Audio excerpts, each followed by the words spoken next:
Welcome to the Women in Safety podcast. Do you have questions around how can you be recognized for your contributions and get ahead? Join our global WIS community, which provides a supportive space for women and our allies. Our discussions help break down barriers and support diversified leadership around the world. To subscribe and listen to our shows, visit safeopedia.com. Now, here's our Women in Safety discussion.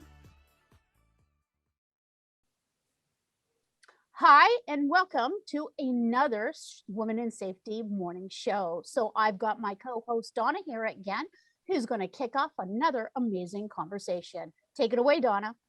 Thanks, Tamara. So welcome. Good morning, good afternoon, wherever you're joining us from. So this is our Women in Safety morning show, and today we're talking about the role of leadership and how they can help women, especially from a health and safety point of view. And just to start, you probably know me by now. This is our 5th podcast. So my name's Donna. I've been in health and safety for about 22 years now, and I'm very passionate about supporting women's safety professionals and how we can improve women's safety in the workplace. And I'm pleased that we're joined by Sonia this morning. So Sonia, over to you. Hi, I am Sonia Funk. I am a nutritional therapist turned employee wellness consultant. And so, of course, I have naturally found myself helping health and safety situations. And I really have a focus on the biology and physiology in a person's body in the context of safety and how health in an individual can impact in a company. Oh, thank you. And thanks for joining us this morning. Sylvia, glad you're back. Happy to be back. Thank you. So I'm Sylvia Marusyk. I'm an activational speaker on health and well-being and have worked for about the last 20 years, professionally speaking in the field of safety, especially. There's such a huge tie-in between stress and safety, and that's kind of my area of expertise. And I'm really excited to be back. Thank you. Glad you could join us. And we have Lorenzo with us again. Welcome. Thank you, Donna. Good morning, everybody. Good afternoon, wherever you're hearing this from. I'm bringing up the rear as the male ally. Been working in safety and health for around 25 years. My particular interest is in the safety of women workers, which is interesting given I now work in public transportation, which is a really masculine field, and predominantly the employees are equally male, but that hasn't dimmed my interest in the safety of women workers. Really glad you could have me back. Thanks for coming back today. And of course, we've got Tamara working busily behind the scenes. Tamara, did you want to introduce yourself? Hi, everybody. My name is Tamara Perez, and I'm the Community Developing Director at Safeopedia, and I'm glad that we're able to host this show. And thank you, Donna, for volunteering to do this. Oh, thanks. I'm glad you're with us. So we've done a couple of podcasts now. We've talked about how women are disadvantaged by the mental load and the unpaid shift. We've talked about how stress particularly affects women and disadvantages them because they suffer more stress at work and they retain that stress for longer. We've talked about psychological trust. We've talked about safety laws and safety data. And in each podcast, we touch on leadership. So today I really want us to focus on the role of our leaders in organisations and how they can really start to drive some change that benefits women. So I guess my first question to you all is, do you think that leaders really understand what we mean when we say diversity in the workplace? Do you have a view? That's such a good question, Donna. It stunned all the panel members into silence.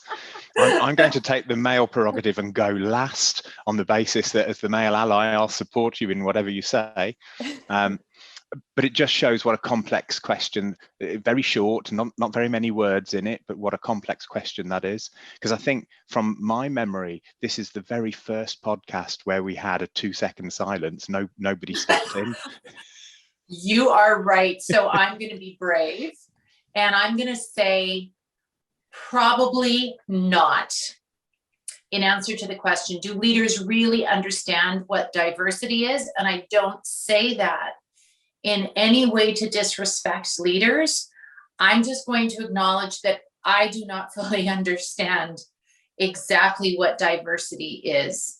So, and all of its nuances and all of the contexts. I mean, we probably all understand a lot of the basics, but do we understand all of the nuances? I'm not sure that I do. And I know that leaders probably are in the same situation. I'm just going to put myself out there and say, I don't think so. I think that's a great response, and I'm with you. So Sylvia and I had a little pre-chat about this yesterday because we were doing something for a conference. And when I saw that question, my first response was, I don't even think I know what diversity is anymore. Right? Maybe in the 90s, I could have told you what diversity was because it started to become a thing. But I feel like it's gotten convoluted and complex, and understandably, everyone wants a voice. And I think it's become too many voices and too diluted. And I think that's a disadvantage for leaders that have really good hearts and want to figure this out.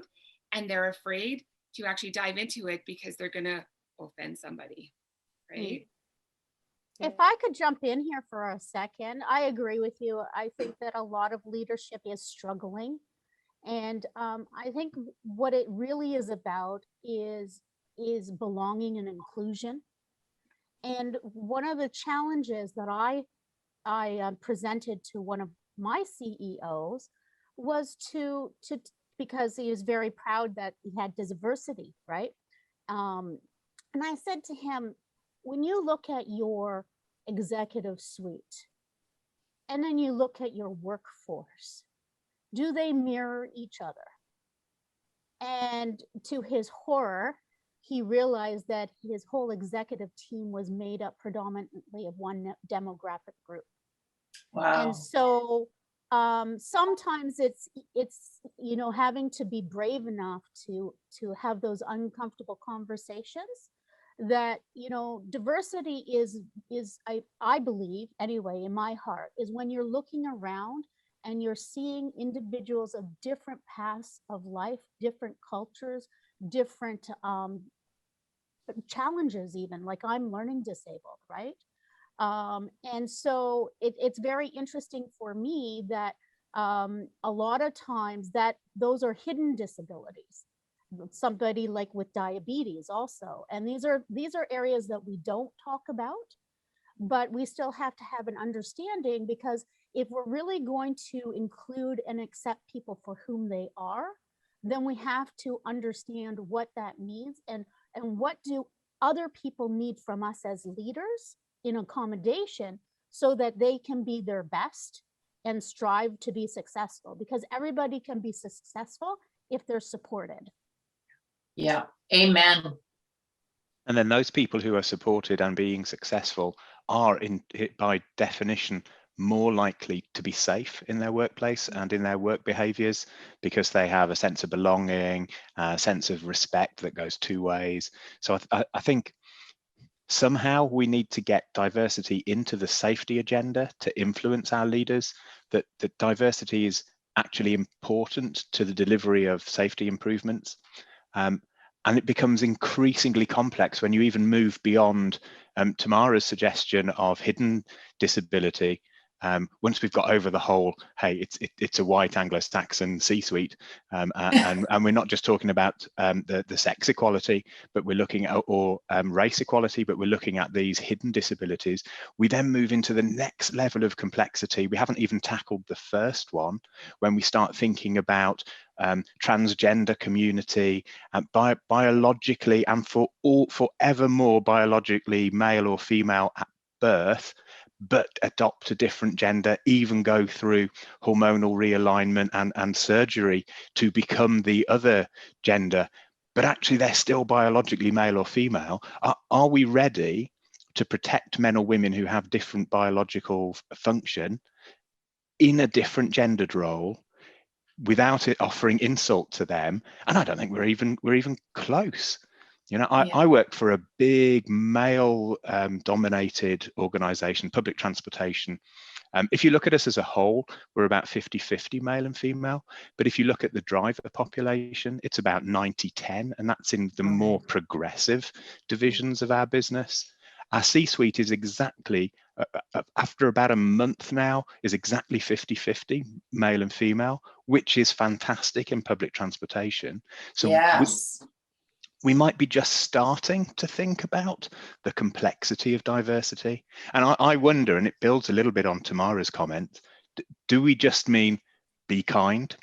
You know, do we just need to recognize that we're all different? I don't really understand that breadth of difference, but we are. So is be kind an acceptable language to deliver to the C-suite? Would you see leadership as being more rounded if we had that sort of respect for workers, families?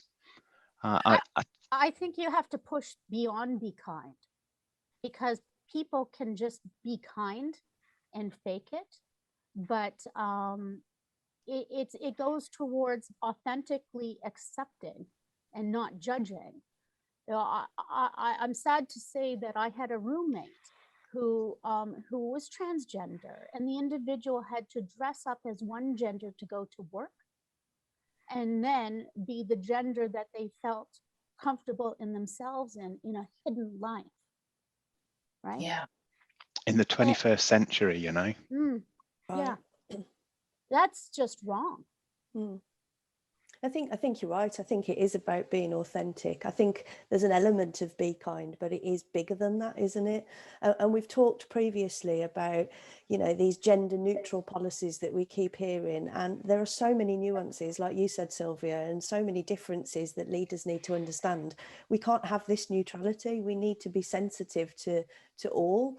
And again, just picking up on your point, Lorenzo, about the type of industry. So if we think about certain industries are quite masculine, so public transport definitely in the UK is quite a masculine industry. Healthcare probably is more feminine. Do we think that makes a difference to our leaders in their approach? Does the type of industry affect what goes on? You know what, Donna? Here's a really strange statistic from the UK healthcare system. So we have a nationalised social medicine system in the UK. And if you take the nursing population, traditionally a female-dominated profession, 90% of nurses in the UK are female, 10% are male. If you look at leadership positions in nursing, 90% are male, 10% are female. Now that's incredible flipping. Wow.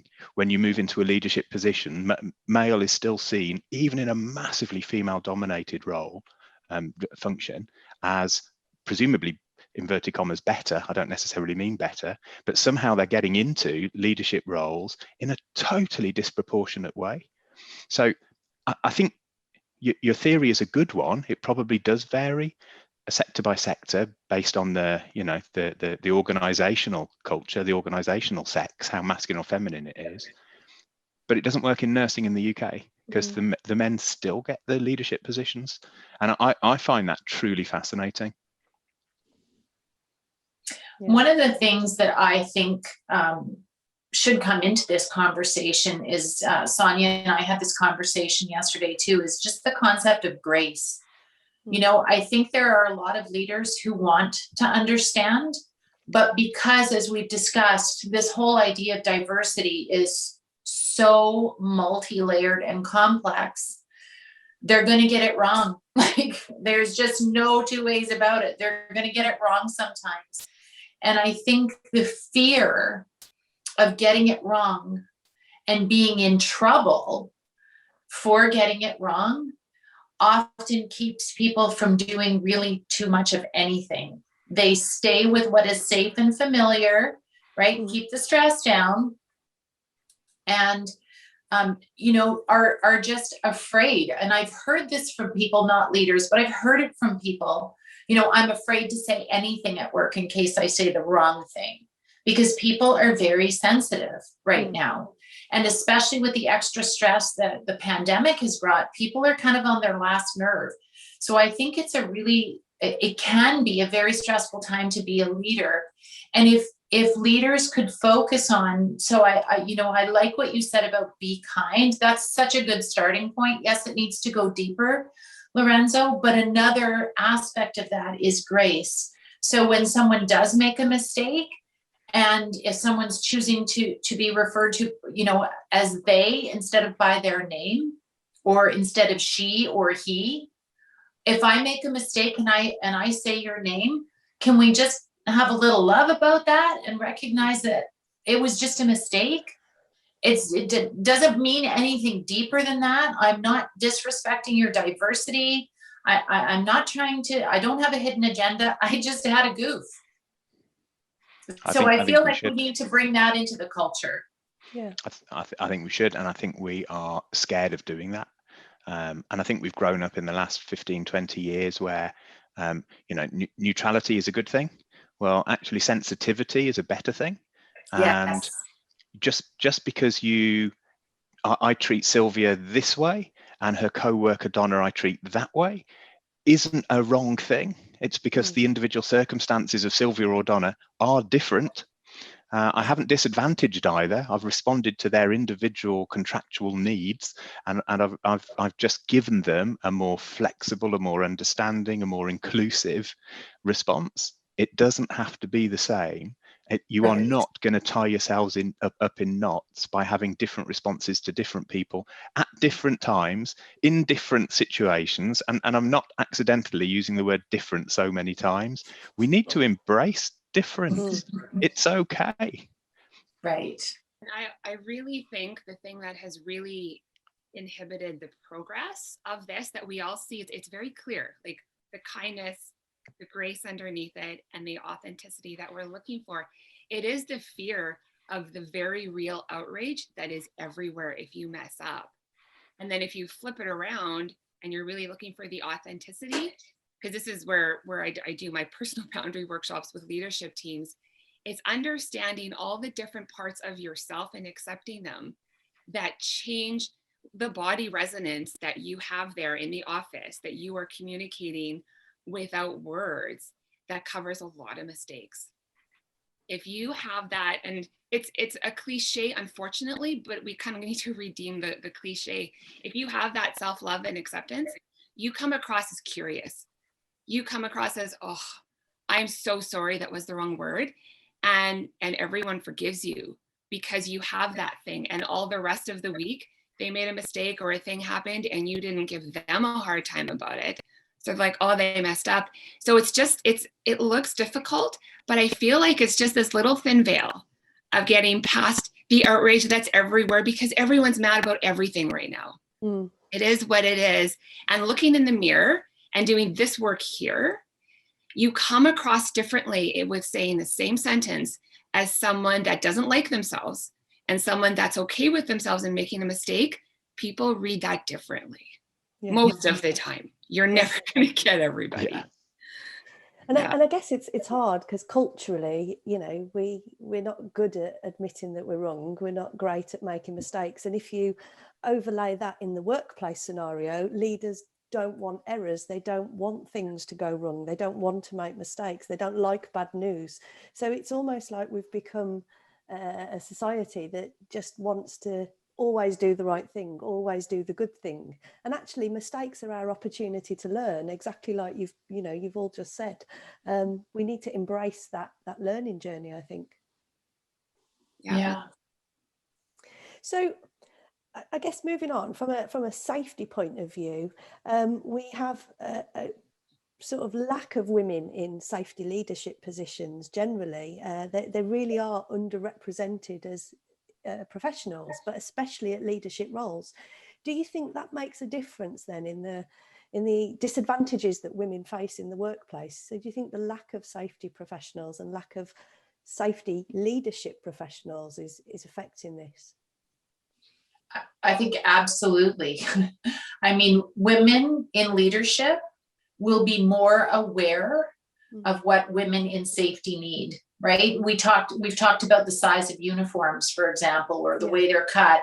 We've talked, I just was in a manufacturing company touring an addition, an expansion to one of the manufacturing companies that I work in, that I do consulting in, and they gave me a vest that I could have fit 4 of me in. And it was so the wrong color to go with my skin tone, I might also add. really clashed with what I was wearing. But I just looked at the plant manager and I said, this is it? This is the best you got? And he said, I'm sorry. And the hard hat, I mean, as much as I adjusted it, apparently I have a pretty small head. I still had to kind of make sure that it was always adjusted properly because it kept slipping. So it's things like that women, and I mentioned it to actually the woman who does a lot of the ordering. And I said to her, is there any way we could get some smaller vests around here? I know that I'm probably one of the only female contractors that come in here, but this feels like a safety risk. Like I need a belt. So I think women in safety leadership will be more sensitive to those kinds of things for sure. But the other thing is it's just such a beautiful balance in the C-suite to have the female and male perspective together, because both are so incredibly valuable. We really do need both.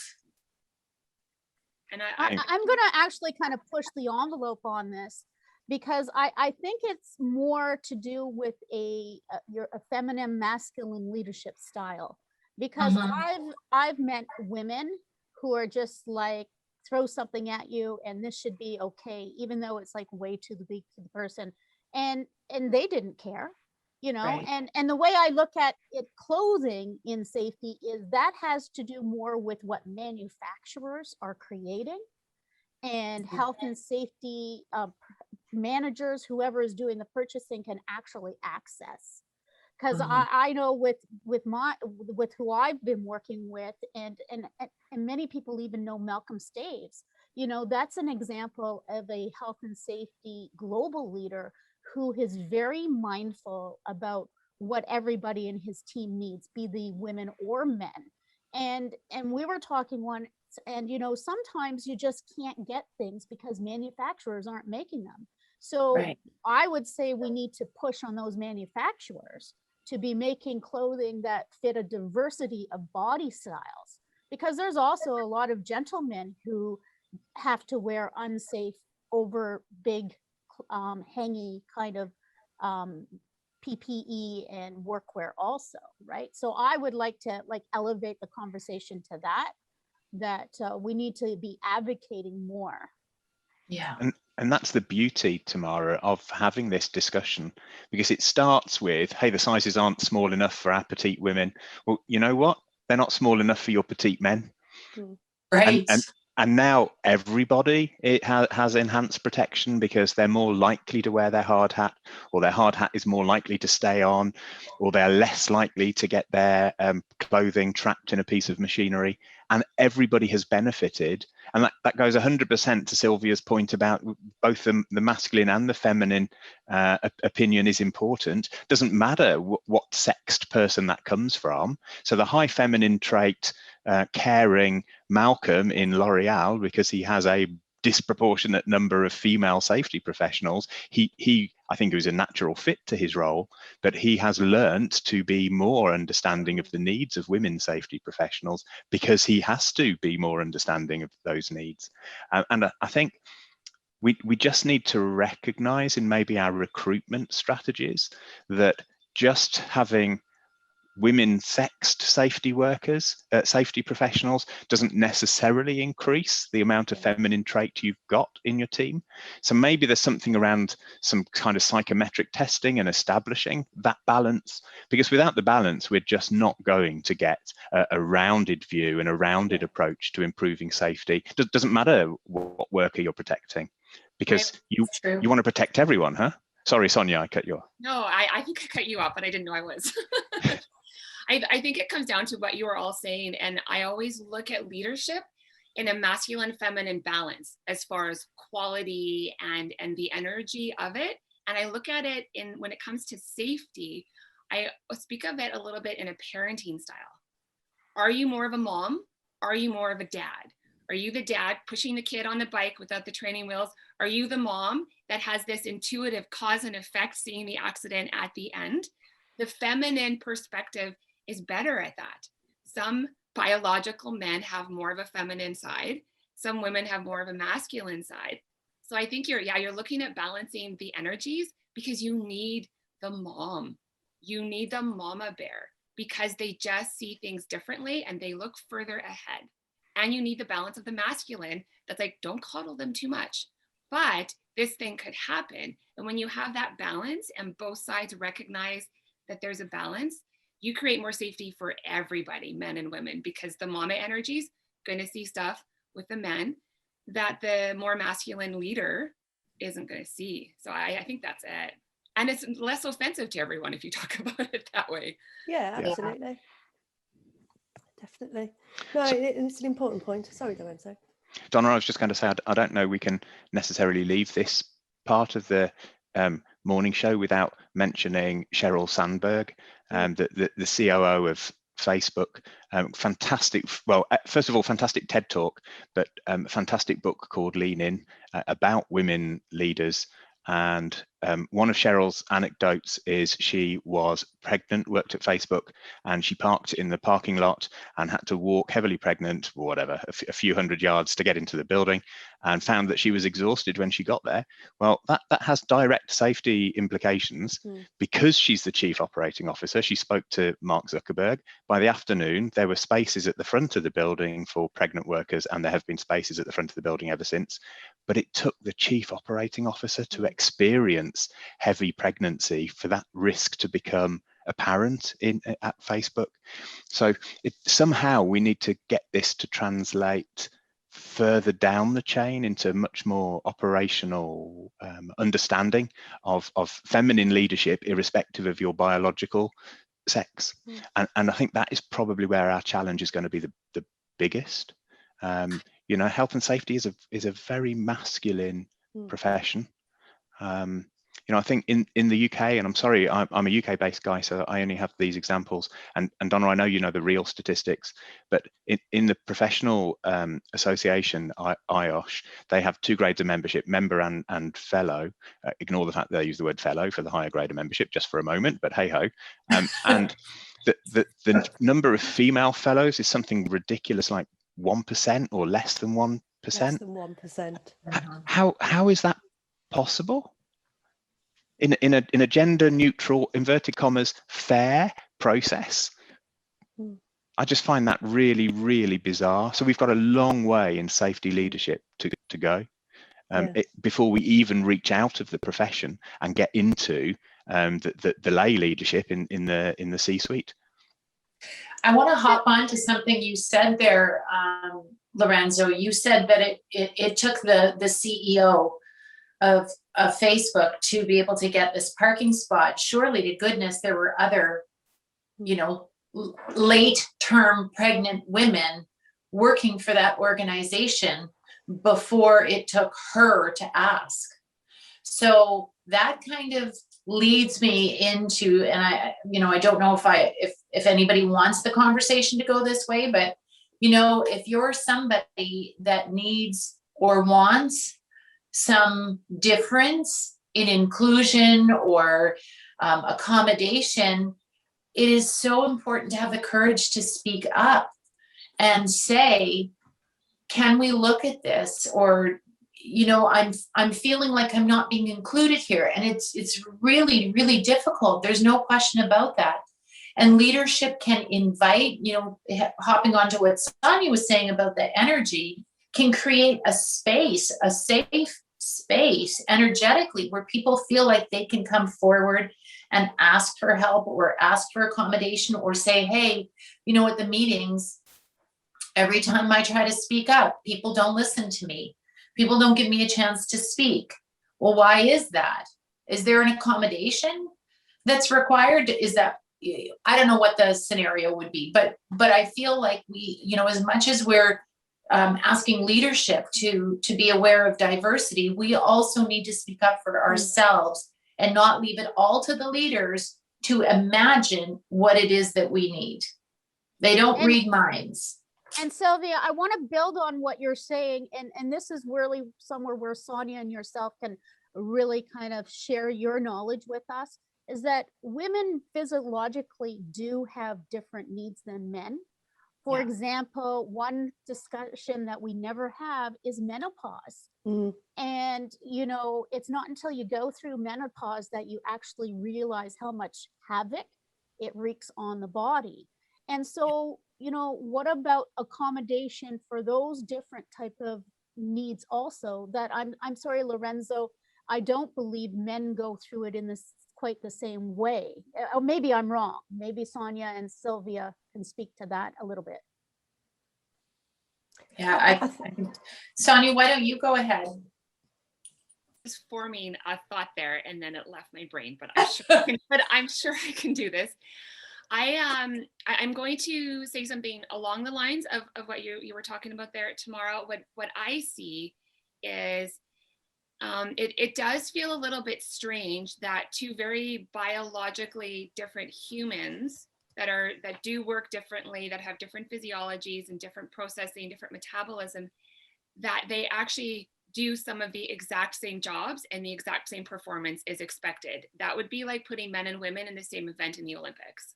So from a physiological level, there's just some imbalance there, I think, as far as expectations, and that can create poorer health for women, just automatically. That's not a problem we can solve today, but it's part of the concept.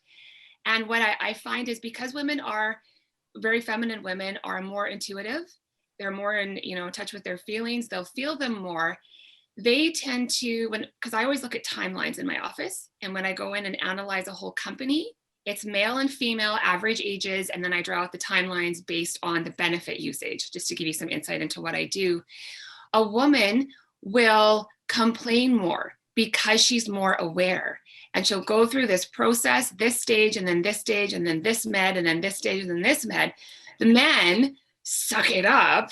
If they're very masculine, that's the traditional role. We're trying to undo that and hold it in, feel it all, and then they explode with a heart attack or, whatever it is. They're more likely to hold it in and then have this big thing later that costs really as much at that time as the expense of the ill health of that woman over the 15 years. So I think just to bring, like Tamara said, some of that physiology in, which is kind of my specialty, to understand, that really speaks to the more masculine leaders because there's some logic there, because there's some biology there. You can't argue with, well, people are arguing about biology right now, but you can't really. So I hope that's helpful. It didn't do the menopause, but it's like the same idea, right? And I'm going to actually take one moment to self-correct here, because I Googled it and men do have a menopause. So I'm wrong. I just learned something that it's called andropause. Yeah. So maybe we can also kind of throw that into the mix. So we educate people, because I was ignorant until I Googled it. Sylvia, I think even though, just touching on that, even though menopause really is an issue for women, it's a growing risk in workplaces at the moment, because that proportion of women that are menopausal make up a significant amount of the workforce.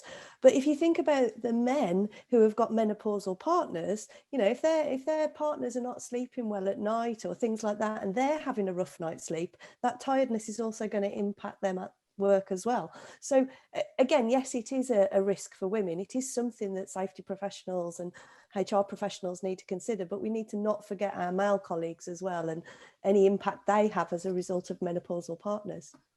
Absolutely. And when you think of the risk just from lack of sleep alone, right, and then add shift work, because people who do shift work are already struggling with their sleep. So you've got a menopausal woman who is doing shift work, or a menopausal partner to a man who is doing shift work, or another woman that's doing shift work. That has an impact on both, for sure. Sometimes I think we get scared off by the word accommodation, because accommodation has a legal context to it as well, and it suggests effort and work.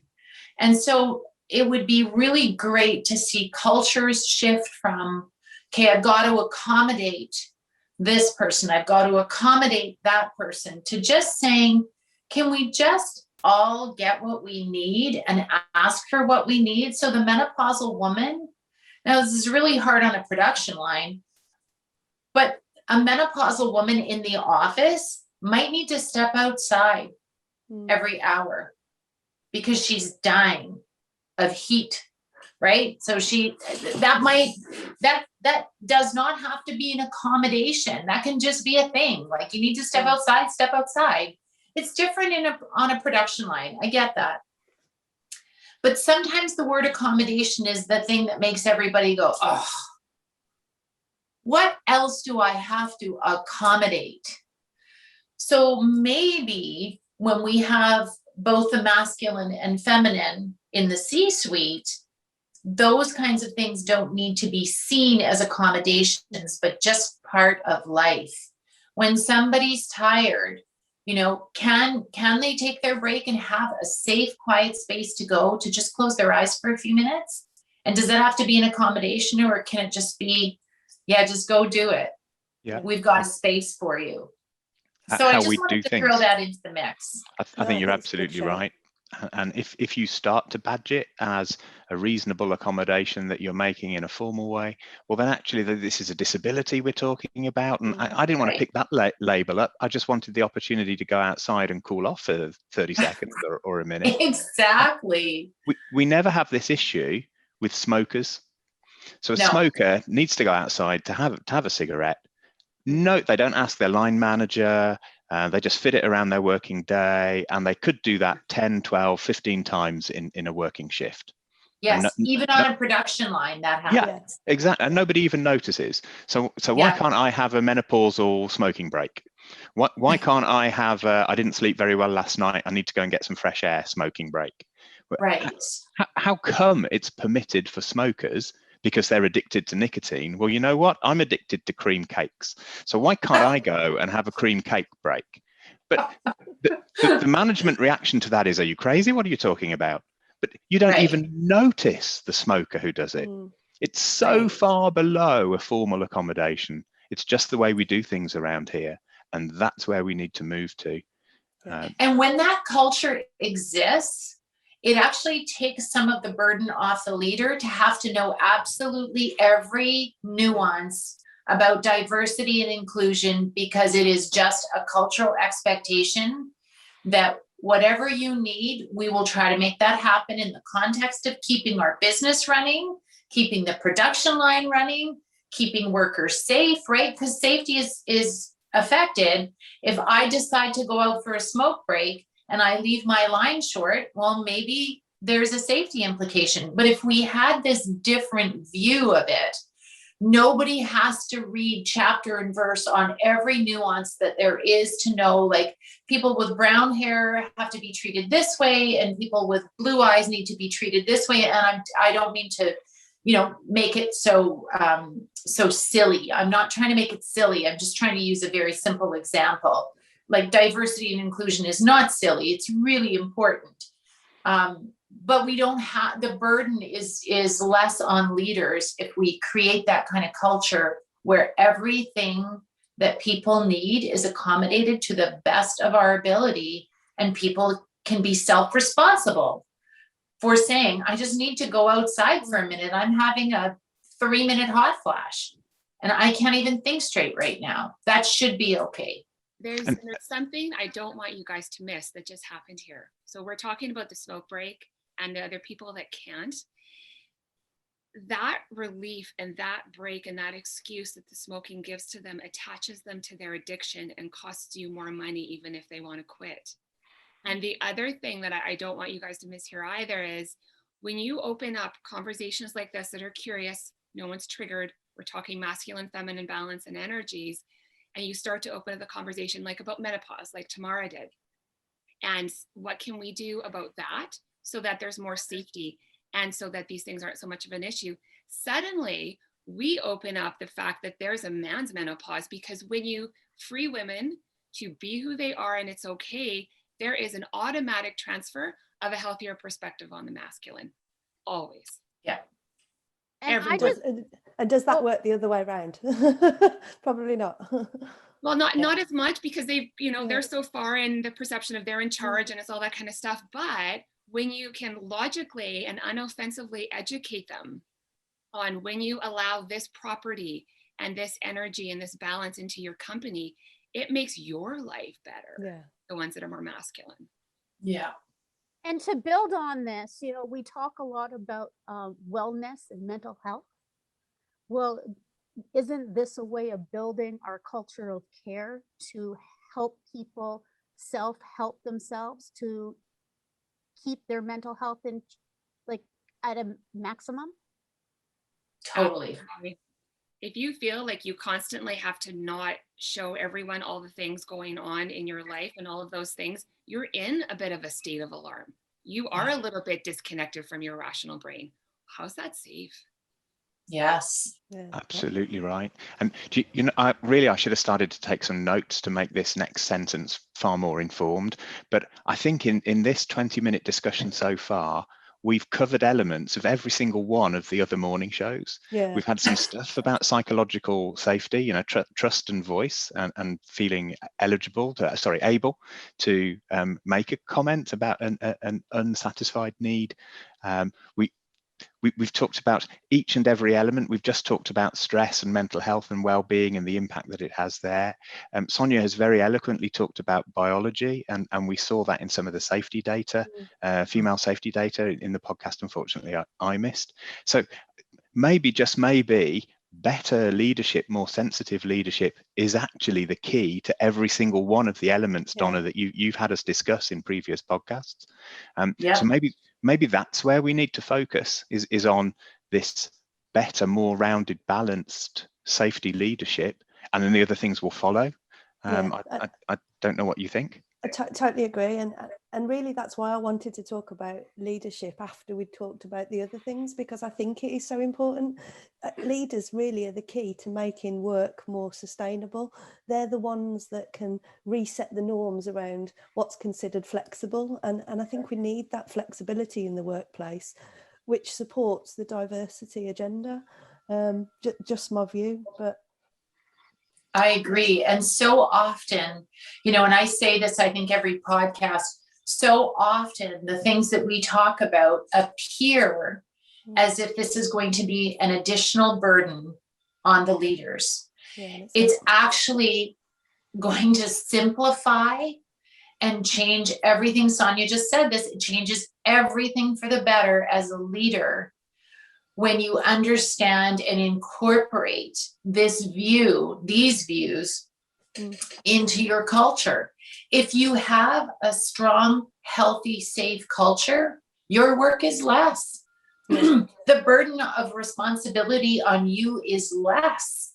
So what we're not saying is you need to do more education, you need to work harder at this, we're just saying, understanding all of these moving parts and all of these components and how they influence the safety and well-being, and ultimately the bottom line of your business is actually going to make everything better and easier for you. Yeah. And I think to build on what you're saying, Sylvia, too, like some people may be thinking like, well, so what am I supposed to do? What are my action steps? Yes. You know, one really great thing is being quiet and listening. And if you look around the room and only a few key people are always talking, and then there's a group of people who are always silent, that should kind of resonate with you about changing up the style of the meeting to try to encourage other people to feel safe to speak out. And as one trick that I was taught was the 30-second rule. Is when you're leading something, be quiet for 30 seconds and create room, create opportunity for others to come into the conversation. Yeah. And I think we can, the male allies here can build on that. And quite often, a female contributor around the table just might stall as they start to make a contribution. Well, the male ally needs to back them up. Challenge isn't the right word, but you know, I'd really like to hear what you wanted to say about that, Tamara. I think you started a sentence there. Let's everybody else be quiet. You know, there needs to be some championing that allows the female leader to come to the fore. Yeah. Yeah. And you can have strategies like it's a round table. We start with you and go around the table. So everybody, the expectation is that everybody has a voice at the table every single meeting. There's all kinds of small action steps that you can take to make sure that people have their voice, or at least you've given them the opportunity. If they pass, they pass. But I love what you said about being quiet and listening, because the only way, and Sonia, you talked about this, being curious, the only way you really understand what's going on for your employees is to ask them and then listen, with intent to understand, not to respond, but with the intent to understand. That's a really different style of listening. Yeah.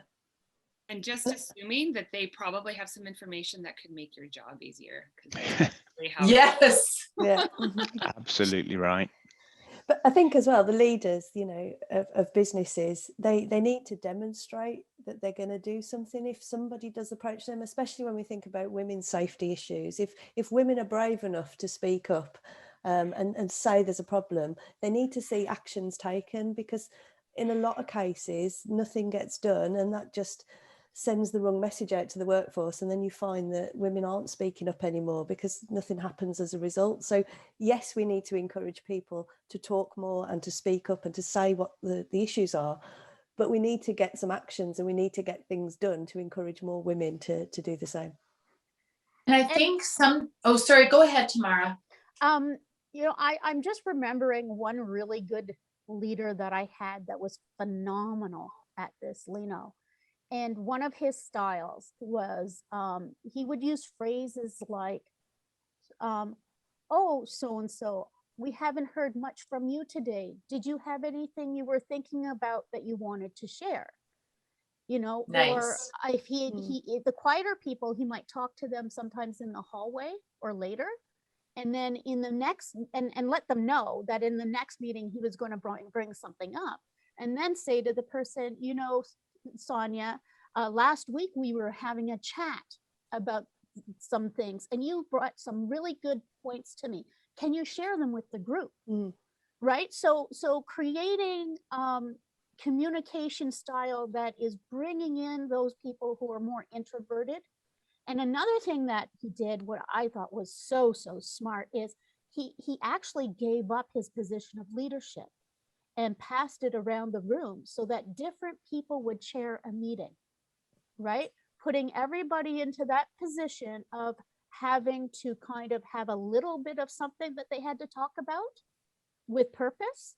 And then, so that even made people a little bit more comfortable with speaking up in a group, because his point as a leader was that he has to understand where everybody is at.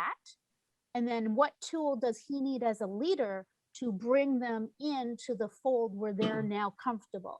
And I think a lot of leaders miss that. They think that leadership is sitting there nonsensically talking ad nauseum for everybody to just say, why am I in this meeting? Why didn't you just write me an email? And that's not what I think you have to relook at, what does leadership mean? Why are you a leader? Yeah. Really, really good points.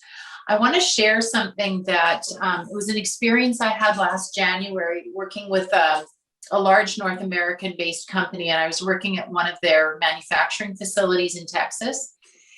And, Sonia, one of the things that Sonia and I do is we do an analysis and strategy session with companies. She looks at the data and she looks at benefits usage. I talk to the people.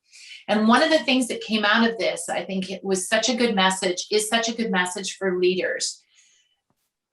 I spent, probably 10 hours on the manufacturing floor talking to employees about what their view was based on the presentation I had done in the morning, what their view was of what we could do to make this workplace happier, healthier, and safer for everyone. And I distilled those things down into themes. Do you know that every single group of people I spoke to, and I spoke to people often in twos or threes, brought up that they wanted the management to show up on the shop floor with no agenda, but just to talk to them. All they wanted was for someone to know their name from management, and they wanted to talk to them. And so when I brought this back, I distilled all this information into themes, brought this back to the leadership team, and we had this little strategic planning session. And when I put that out there, the entire table was nonstop chatter. They were all saying the same thing that I bet a bunch of leaders listening are thinking, and that is like, seriously, I do not have time for that.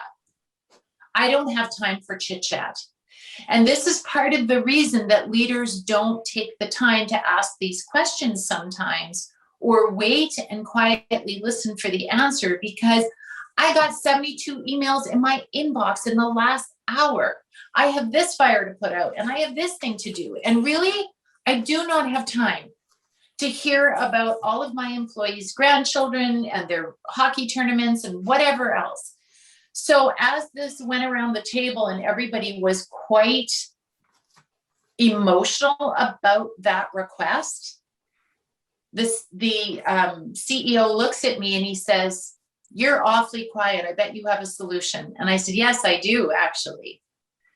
And what I asked them to do, and maybe this is helpful for the leaders out there, is to go onto that factory floor with no agenda, no clipboard, make eye contact, because when they go down with an agenda, head down. They admitted this, head down, and they just go and deal with the problem. So I said, don't take a pen, nothing.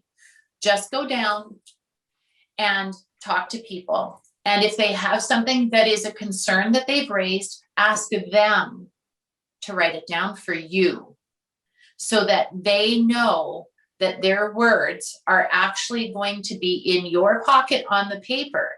And how do we go down and do this?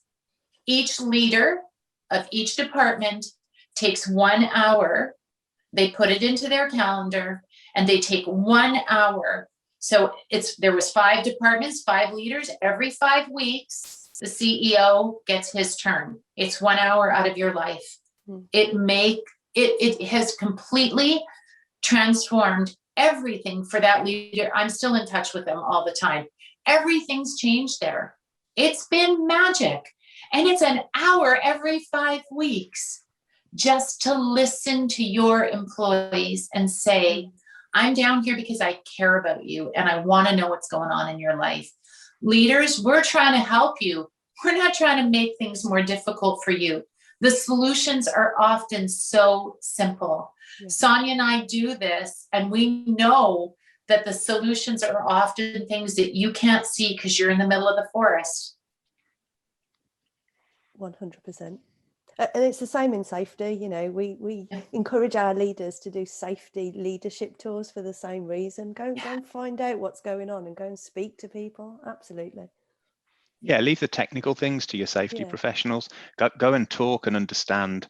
I know there's this process and this training and that policy, but actually, how is it on the ground? What are the shortcuts that your people are taking that your safety professional never sees, because everybody behaves when he comes down onto the shop floor. Right. But when the CEO is down there and she is having a conversation with you, that is your one opportunity, that one expression of trust to be able to share, bypassing all of the line management confusion that comes in safety observations that are made. I can only believe that would pay real dividends. And like Sylvia says, 1 hour out of a 5-week schedule. Yeah. And I think also to build on that is share the positive. There's so much like, let's find out what's all wrong.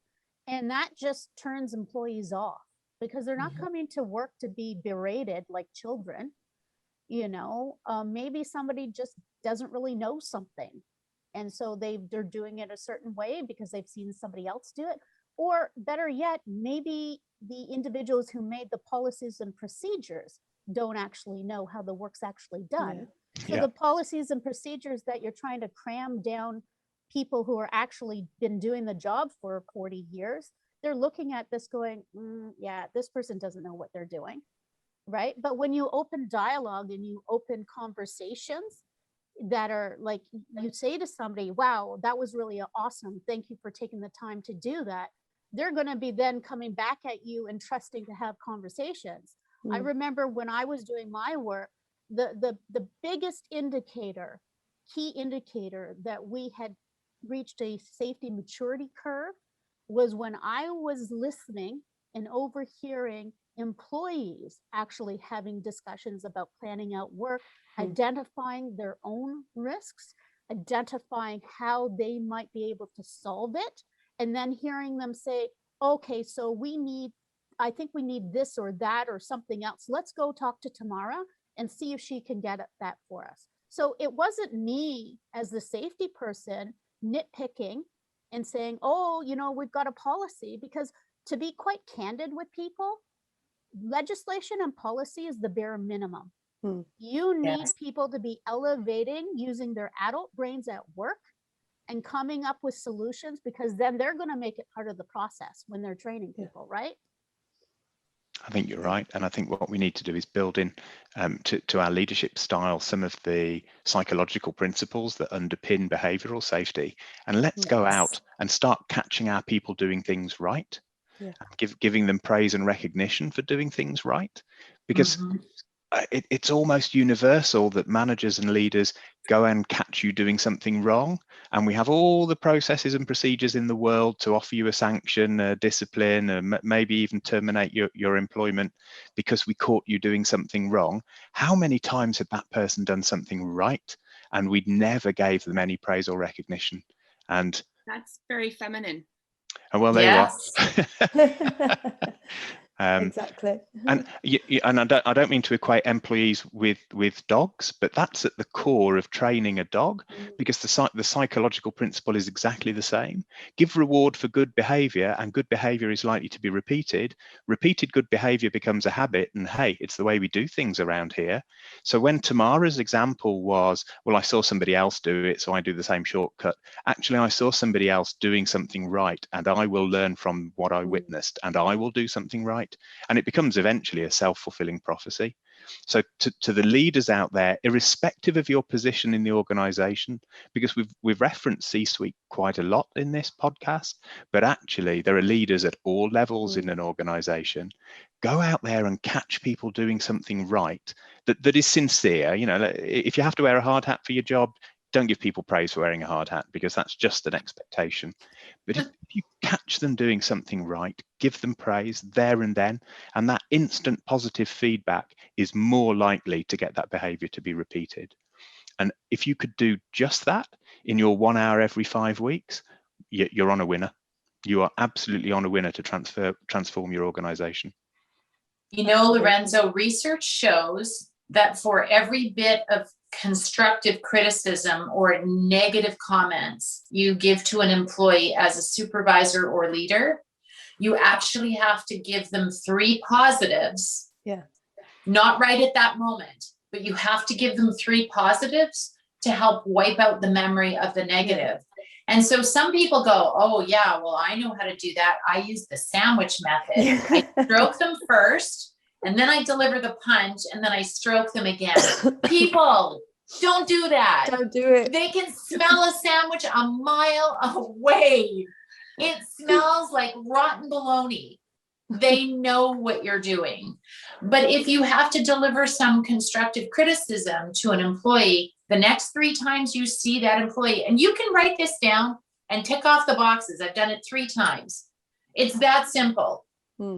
Give them some praise and recognition for what you, and really do not make it the day after you've delivered the negative, right? Like, make it authentically, genuinely random, but make sure you do it, because they will, all of us know this, we will hang on to that negative comment for a really long time, right? And it's not, I know many leaders right now are thinking, and I've actually heard this, seriously, can't people just grow up?